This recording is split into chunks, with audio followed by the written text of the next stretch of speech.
Hi, Richard Gage, AIA, member of the American Institute of Architects and founder of Architects and Engineers for 911Truth. This was our last presentation today on the Senate side.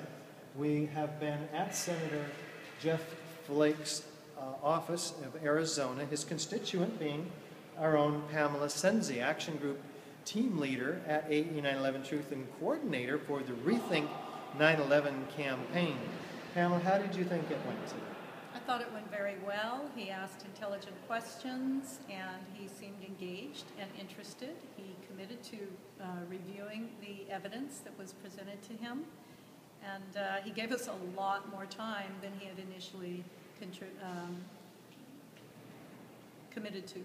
And with that time, we were able to show him how fast Building 7 went down, how symmetrically it went down, what would have to happen in order to facilitate that, what the official story was about that building's going down, meaning normal office fires, and how ludicrous that hypothesis was.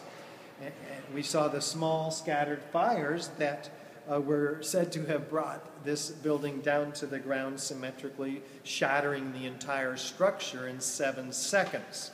This is, of course, completely out of hand. And so what we have asked the senator, well, the legislative correspondent, Ben Sundholm, for is an accounting, having the senator act on behalf of his constituent, in this case Pam, to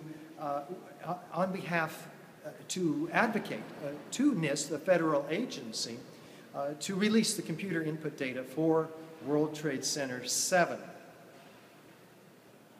So we believe that it was as successful as it can be. The legislative correspondents are particularly adept at listening and not responding. That's their job. So we understand that. We have a promise that he'll watch the DVD. We have a promise that he'll bring it to the attention of the senator. And that's all that we can hope for in these circumstances. We will follow up, won't we? Yes, we'll follow up. We'll also follow up with Senator McCain. I've visited Senator McCain's office with other experts from 9/11 Explosive Evidence Experts Speak Out.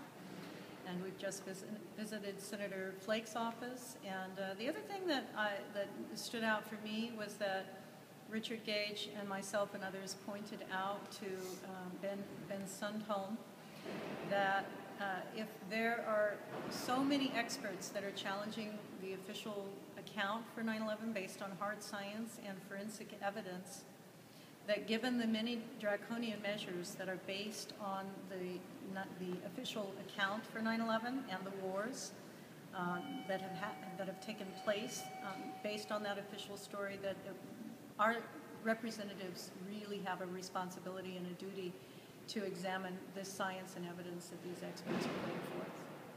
And I think he heard that. And that's why we have 2,000 architects and engineers particularly disturbed, not just because we've been lied to about how a building came down, but 2 major wars, 2 million lives lost, 6,000 U.S. soldiers, the loss of our civil rights in the Patriot Act, the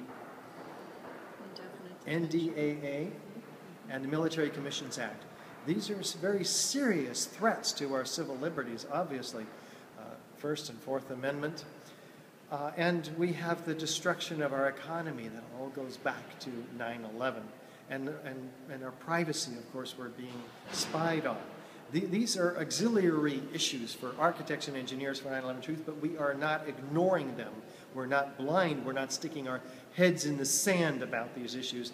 They are the primary issues that should be driving all Americans to a real accounting of the root of all of this evil, which is 9/11. The official story of 9/11. Yes, and we feel that this is a message that needs to be driven home to all of our elected officials, that they have a responsibility to give our children and grandchildren an inheritance of our liberties and a peaceful world. So we need to get to the bottom of 9/11. And we'll never give up. We will never give up. No turning back.